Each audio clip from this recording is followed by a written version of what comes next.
You just stay home all day, right? Tired from just cleaning? Why don't you try switching places with me and see the real struggle? Maybe I should divorce such a useless wife. Ugh, not this again.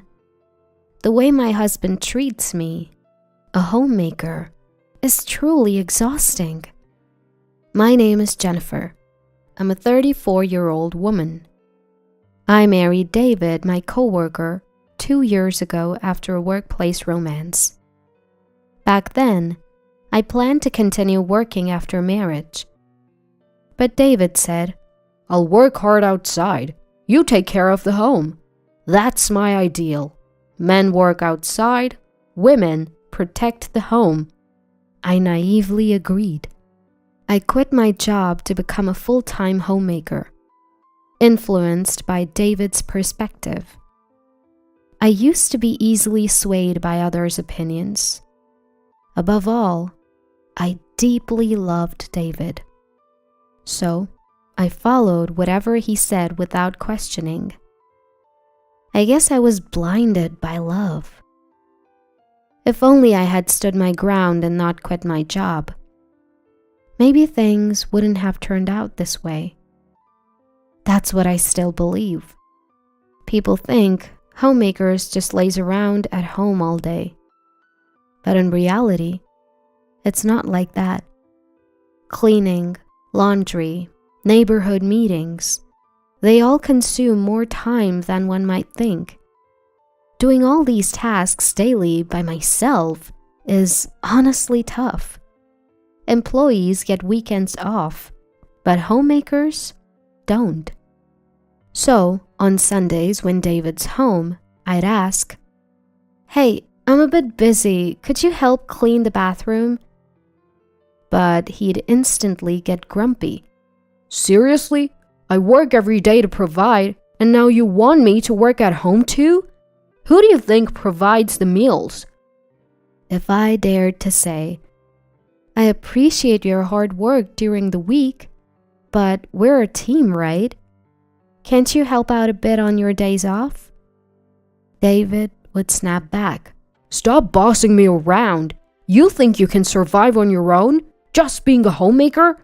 Want a divorce? David immediately snapped. Who do you think you are? Just because you're home all day doesn't mean you can boss me around. Want me to divorce you? Think you, just a housewife, can survive on your own? Shockingly, he threatened divorce. I was at a loss for words. Maybe I shouldn't have reacted the way I did. From then on, every time I said something, David would end with, "If you don't like it, let's divorce." It felt like he was using that phrase to control me. Even though I used to work, I had retired and become a housewife. The idea of divorce that David kept bringing up was terrifying. If he really divorced me, how would I survive? What about income? Where would I live? For me, a housewife, nothing was scarier than the thought of divorce. What scared me the most was David himself. He used to be so kind. How did he change so much after we got married? Did I make a mistake in judging him? I deeply regretted marrying David. Lately, as soon as David comes home, he'd say, "Isn't it obvious you should greet me at the door when I, the breadwinner, come home? Who do you think pays for everything here?" Yes, David earns the money, but I take care of everything at home. We're supposed to be partners, not in a master-servant relationship. It's supposed to be an equal relationship. Yet, David seems to believe he's superior. He looks down on me, thinking he's above. At first, I thought maybe he was venting work frustrations on me. So I kept quiet. But over time, David began to act like he was always right. And every day was like this. After his lecture, David carelessly throws his suit all over the place, and changes into casual clothes. I pick them up and toss them into the washing machine. This is a daily routine. Even after eating the dinner I prepared, he complains. Is this all you can cook? I work hard for you. And this is the meal I come home to? Where's your gratitude? I've grown tired of dealing with David's constant complaints. Despite David not earning a high salary, I manage our finances, saving for our future children, leaving little room for extra expenses. Still, I always try to prepare healthy meals, using nutritious ingredients and cutting down on salt. Yet, he still finds reasons to complain. I felt like everything I did was being negated, and my self-confidence dwindled day by day. On top of that, he demands $500 a month for his personal expenses. If I gave him that much, our finances would be in the red. At first, I used some of my savings to cover the expenses, but that wasn't sustainable. So, I tapped into my connections and started a remote job that I could do from home. Of course, I didn't tell David. You see, a while back I had mentioned, "Hey, things are a bit tight with our finances. I was thinking of getting a part-time job. Is that okay?" To which he snapped. What? Are you saying I don't earn enough? You probably just want extra cash to splurge, right? You should just stick to taking care of the house. Knowing David, I was sure that if I earned, he'd just take more for his personal expenses. So, I decided to work remotely without telling David. The money I earned went towards our living expenses and savings for the future. A former colleague introduced me to his remote job. I would log into the company system and handle administrative tasks, mainly settling travel expenses claimed by employees. Having experience from my previous job, the work wasn't challenging. More than that, being home all day, this remote job gave me a sense of purpose. It felt rewarding. Then, one day, after juggling remote work and household chores, I was exhausted. I decided to take a short break and lay down on the sofa. That was a mistake. I unintentionally fell asleep and was awakened by David in the evening.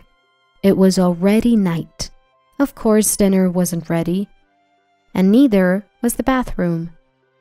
David, seeing this, sighed and said, What were you doing all day? Lounging around? Neglecting the house?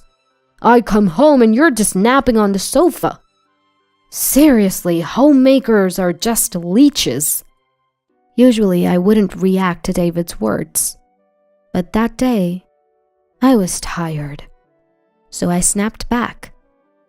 What's your problem? I just happened to fall asleep today. Stop making it sound like I do nothing all day. David, not expecting a retort, turned red with anger. You're defying me? I'm the head of this household. How dare you speak to me in that tone? If you're going to be defiant, leave this house. Well, maybe I will. I've been waiting to take some time for myself anyway. It was a classic case of tit for tat. I quickly packed some essentials and headed to a nearby hotel. The look of shock on David's face as I left was priceless. He probably never imagined I'd actually leave. In the past, I would have just been bewildered if David told me to leave. But now, things were different. After all, I had my remote job as a source of income.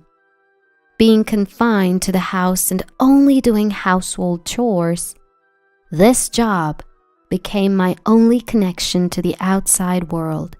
The feeling of being appreciated and thanked directly for my work. Seeing my efforts being rewarded with a paycheck. Having never received gratitude from David for all the housework, this job had become a significant part of my life. Thanks to my remote job, I gained confidence and strength. Maybe some time apart would be good for both of us.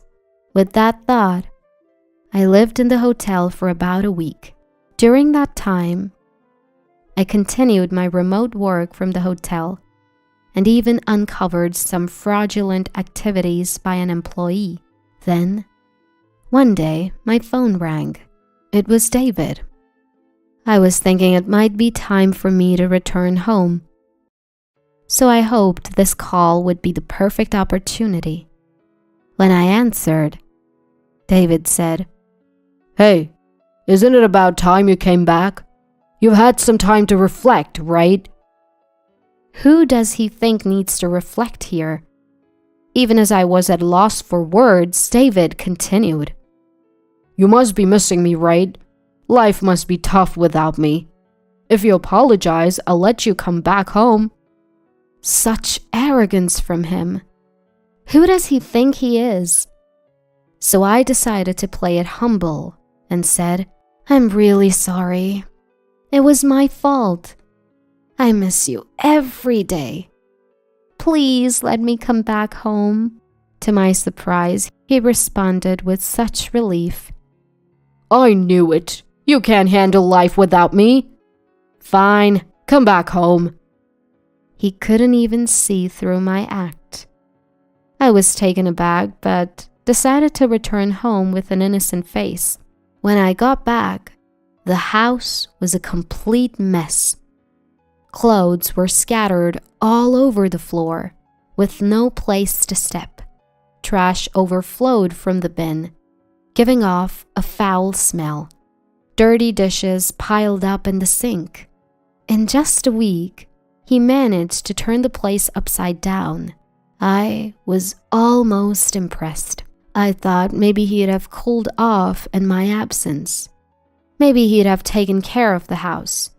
All my maybes were shattered.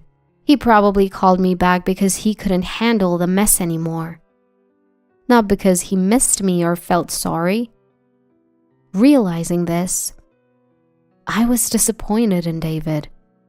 I couldn't believe it had come to this. I was once again disappointed by David's carelessness. But in a way, I was grateful, because it gave me the push I needed to do what I had planned for David without any hesitation. For about a month, I acted as if nothing was wrong at home. I cleaned up the mess David made and followed his every command, even when he complained. Then, the day of reckoning came. I executed the plan I had prepared and waited for David to come home. I didn't prepare dinner or even the bathroom. When David came home, he was angry that I hadn't greeted him at the door or prepared dinner. I simply apologized. "I'm sorry, I was so busy today and couldn't get to it." Feeling empowered by my submissive attitude, David lashed out even more than usual, and then he said those words. "You're just a parasite, you know. You can't earn money and can't even manage the house properly. I wonder what would happen to a woman like you if we divorced. Maybe I should just file for divorce, huh?" I had been waiting for him to say that. The word divorce that David flaunted like a badge of honor. With a smile, I replied, "You don't need to file. I've already prepared the divorce papers." David looked confused, so I showed him the actual divorce papers, already signed by me. "All you need to do is sign." David started to panic. Of course, he never expected me to agree to a divorce. "What? No. You'd be the one in trouble if we divorced, right?" "Don't worry. I'll be just fine. Haven't you noticed? Look around the house. Don't you see?" David looked around frantically. "Where's the TV? The fridge is gone too. What's going on?" Oh, did you forget? I brought the TV and the fridge when we moved in. So, it's only natural that I take them with me when we divorce. I had everything I bought removed by professionals. Wait, you can't divorce me. How will you survive without my income? See, I sighed. Don't you get it? The person handling expense claims at your company, that's me. We never met face to face, only communicated through chat or email. So you never realized. Yes, I was working remotely for my former workplace, which is David's company. The old acquaintance I mentioned was a colleague from that company. I had been hired part-time on the condition of remote work. I used my maiden name as my family name and kept my first name. At first, I thought David might find out. But that was needless worry. For me, David had long forgotten my maiden name.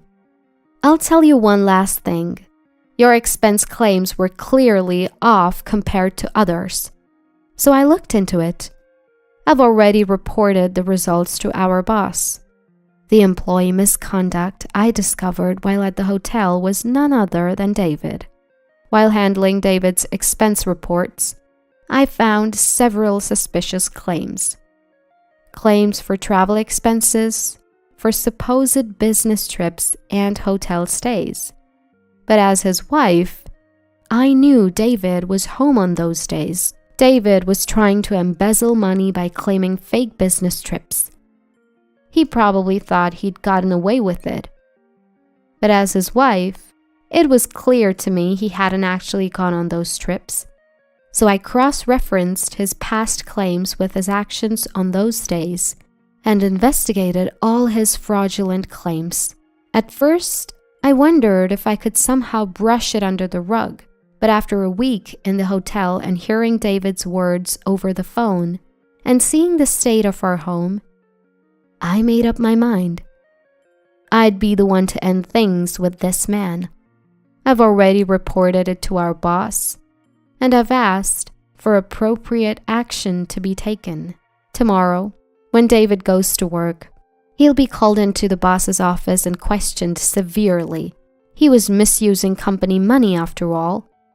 It's only right. Thank you for everything. I'll be happy on my own. Goodbye. My belongings have already been shipped to my new place. All that's left is for me to leave this house. Leaving a stunned David behind, I walked out of the house with a spring in my step. Later on, David was dismissed from the company. Being dismissed makes it hard to find another job, and it seems David is still unemployed and attending a job support center. Of course, the house is reportedly a mess. David was reluctant to sign the divorce papers and kept asking me to come back, but I had no intention of doing so. I left all the procedures to my lawyer and finalized the divorce. As for me, I switched from remote work to full-time and fully returned to work. I'll be single for a while, but I plan to look for a new relationship soon. Of course, my criteria for a partner is someone who's willing to share both household chores and child rearing.